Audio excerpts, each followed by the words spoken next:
তো বন্ধুরা, গত একটা ভিডিওতে আপনারা দেখেছিলেন যে নিফটি 50-র উপর যে ইন্ডেক্স রয়েছে, ইন্ডেক্স ফান্ড রয়েছে, সেই ফান্ডের ইনভেস্টমেন্ট করলে আপনি কীরকম কি বেনিফিটেড হবেন বা না হবেন, বা করাটা উচিত বা না উচিত ইত্যাদি ব্যাপারে। তো আজকে যে ব্যাপারটা নিয়ে আলোচনা করবো সেটা হলো নিফটির কথা বলবো না, আমি বলবো যেটা আজকে সেন্সেক্সের কথা। সেন্সেক্স কতগুলো স্টক দিয়ে তৈরি? না, 30টা স্টক দিয়ে তৈরি। তো স্বাভাবিকভাবেই ওই 30টা স্টকের মধ্যে যদি আপনি ইনভেস্টমেন্টকে সীমাবদ্ধ রাখতে চান, আপনি চাইলে ওই 30টা স্টক প্রতি মাসে মাসে একটা নির্দিষ্ট সময়ে ওয়েটেড অ্যাভারেজ অনুযায়ী কিনতে পারেন, সেক্ষেত্রেও আপনার ব্যাপারটা একই হবে।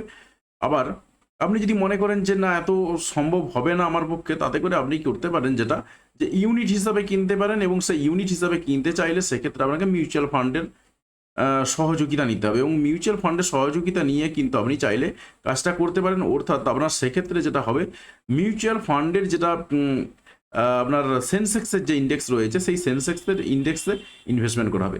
অর্থাৎ স্বাভাবিকভাবে এখানে সেন্সেক্স যেভাবে গ্রো করবে, আপনার এই ফান্ডটাও কিন্তু ঠিক সেমভাবে গ্রো করবে।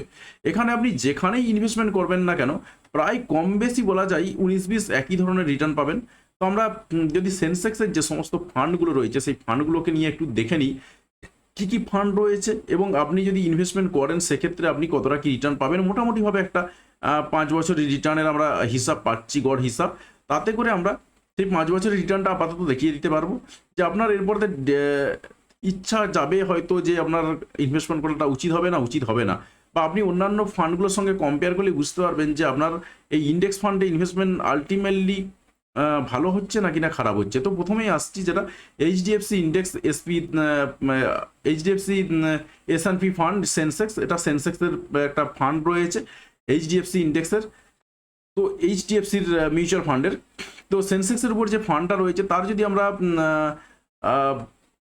তার যদি এই মুহূর্তে ন্যাব দেখি, ন্যাবটা কত রয়েছে না, 548 টাকা 93 পয়সা রয়েছে। এবং বাকি অন্যান্য দিক থেকে যদি আমরা দেখি, মোটামুটিভাবে 5 বছরের রিটার্ন কত দিয়েছে না, 14.41%। অর্থাৎ বলা যেতে পারে 5 বছরের রিটার্নের রেসপেক্টে অন্যান্য মিউচুয়াল ফান্ডের থেকে বিশাল কিছু আহামরি নয়। নিপ্পন ইন্ডিয়া ইন্ডেক্স এসপিএন আপনার বিএসসি ইন্ডেক্স যে ফান্ডটা রয়েছে নিপ্পন ইন্ডিয়ার বা রিলায়েন্সের, সেই ফান্ডটার যদি আমরা গ্রোথ দেখি, এই মুহূর্তে ন্যাব রয়েছে 31 টাকা 18 পয়সা, এবং তারও যদি আমরা দেখি তার রিটার্ন কত না, 14.49%। টাটার যদি ফান্ডটা দেখি, টাটার যে সেন্সেক্সের উপর যে ইনভেস্টমেন্ট করে সেই ফান্ডটা কত আছে না, এটাও 14.34%, এটাও কিন্তু 5 বছরের রিটার্নের রেসপেক্টে। এলআইসির যে মিউচুয়াল ফান্ড রয়েছে যেটা সেন্সেক্সের উপর তার টাকা লাগাই, তাতে কত আসছে না, 14.06%, মোরললেস সেম। এবং আইসিআইসিআই প্রুডেন্সিয়ালের যেটা আপনার S&P বিএসসি সেন্সেক্সের উপর ইন্ডেক্স রয়েছে, সেটা এখনও 5 বছর বয়স হয়নি।